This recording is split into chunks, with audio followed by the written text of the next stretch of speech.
Oui, j'ai toujours eu envie d'écrire, j'ai toujours écrit et j'ai toujours eu envie de publier mon premier roman. Je ne sais pas d'où ça me vient cette envie, bon, sûrement de la lecture au départ bien sûr, même si j'étais pas un grand lecteur, mais j'écrivais mon journal, j'écrivais des paroles de chansons, voilà, ça a toujours été, toujours en moi, je dirais. Alors moi, mon auteur fétiche, c'est Richard Brautigan, un auteur américain qu'on a appelé le dernier des beatniks et qui a un style très particulier, de très courts chapitres, de petites histoires. Et ça, c'est quand j'ai rencontré Brautigan, vraiment, ça a été un grand moment. Et d'ailleurs, mon premier livre, Hongrie Hollywood Express, c'est un hommage à un de ses textes qui s'appelle Tokyo Montana Express, un auteur américain voilà, que j'adore et que je relis et que j'ai lu tout en français, tout en anglais, ses poésies, voilà. C'est mon auteur fétiche. Ben, au début, c'est vrai que ce n'est que de l'ordre de la passion quand on a envie d'écrire. Après, une fois qu'on a publié son premier roman, qu'on a un éditeur, il y a ce petit côté métier qui s'installe, mais il faut savoir justement faire la part des choses et toujours garder cette passion. Mais je pense que quand on écrit, c'est vraiment parce qu'on ne peut pas faire autrement et voilà, c'est plus fort que nous, donc ça reste de l'ordre quand même de la passion. J'essaie d'écrire tous les matins de la semaine, donc quand ça se passe bien, on peut écrire un peu plus longtemps. Quand ça se passe mal, il faut quand même continuer à écrire, c'est ça le secret.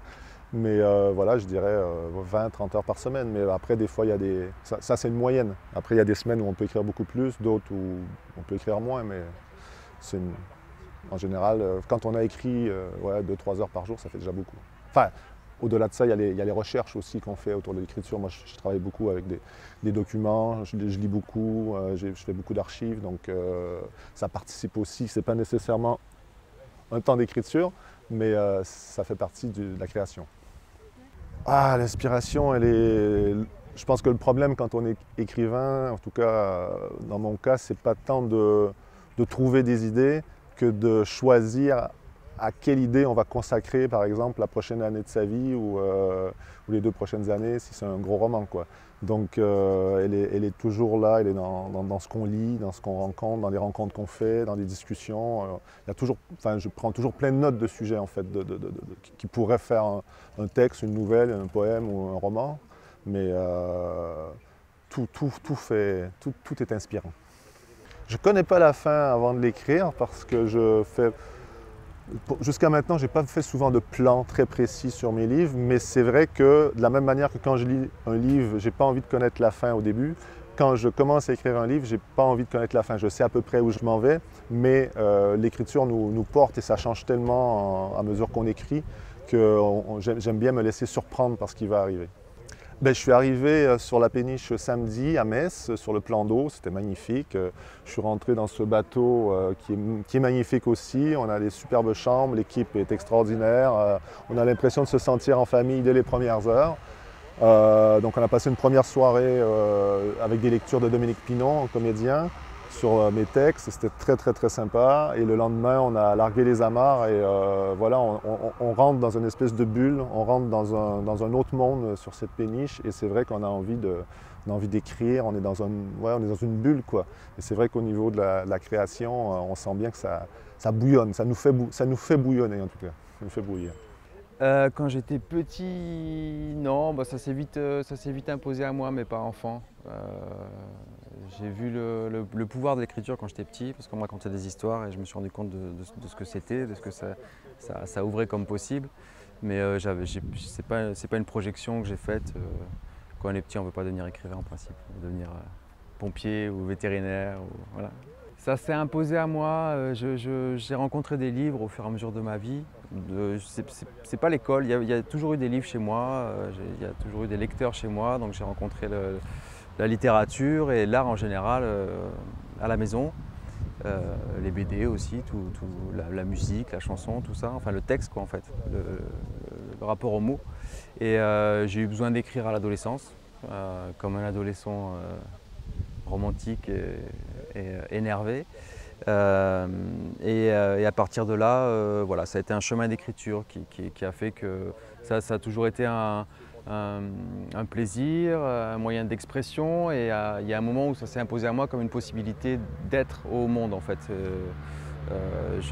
À partir entre 15 et 20 ans, ouais, je me suis rendu compte que qu'il n'y avait pas d'autre place qui était possible pour moi, sans que je devienne fou, à part celle-là. Bon, il faut que ça reste un plaisir et une passion, mais c'est du travail. Donc j'ai appris à faire les efforts qui allaient avec pour construire un texte et construire ou une histoire.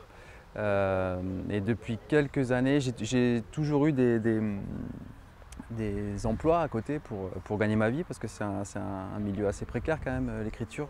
Même quand on est édité, même quand ça commence à marcher, même quand les livres sont vendus en librairie, c'est quand même compliqué de vivre que de ça.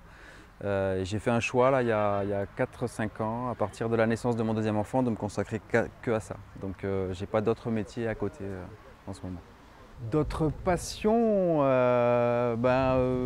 oui, après je ne suis pas quelqu'un de passionné, je n'ai pas des choses qui me transcendent, mais j'ai besoin de la nature, j'ai besoin d'être dans un endroit, j'habite à la campagne, j'ai besoin de cet espace-là. Je m'occupe de mes enfants, de ma famille. Ça sont mes axes de vie, c'est mon équilibre, quoi. Voilà, l'écriture, la famille et le cadre autour de la nature. Après j'aime beaucoup la musique, j'aime beaucoup tous les arts en général, le cinéma aussi beaucoup, la bande dessinée. Je suis avant tout un lecteur en fait. Je suis avant tout un lecteur. J'ai un rapport assez quotidien avec l'écriture. Moi, j'ai fait mes armes, j'ai appris à écrire par la poésie en fait. J'écris des romans aussi à côté, mais j'écris beaucoup de poésie et c'est la poésie qui m'a appris à écrire des romans. Et j'ai un rapport à la poésie assez quotidien. Ça fait partie de mon équilibre, c'est ma gymnastique un peu de tous les jours. Donc suivant le temps, suivant les aléas de la vie, donc encore une fois j'ai des enfants, j'avais un métier avant, etc. Je ne peux pas tous les jours absolument m'y consacrer, mais j'ai un rapport quand même très régulier. Donc j'écris beaucoup, souvent. Moi j'ai une position spéciale, je suis entre les deux en fait. J'aime les deux et j'aime être entre les deux, c'est-à-dire que j'aime me servir de la langue poétique et de ce que la poésie m'a appris pour raconter des histoires et donc avoir des visées romanesques avec des personnages, avec des histoires, avec un déroulé dans le temps différent, proche du roman ou du récit. Et j'aime écrire des poèmes qui peuvent aussi raconter des histoires. Donc justement, moi, c'est entre ces deux chaises-là que je me trouve bien. Je ne veux pas choisir. Essentiellement sur ordinateur. J'ai des carnets pour cueillir les choses dans les trains, voilà, quand j'ai pas accès à mon ordi. Le gros morceau du travail, je le fais sur ordinateur. Le roman, c'est totalement sur ordinateur et la poésie, ça dépend. Comme ça peut être plus sporadique, plus intense, ça peut être des éclats comme ça, des fulgurances qu'il faut capter au moment où ça arrive. J'ai l'habitude d'avoir un carnet sur moi et de m'en servir, mais le gros du travail, c'est sur l'ordi.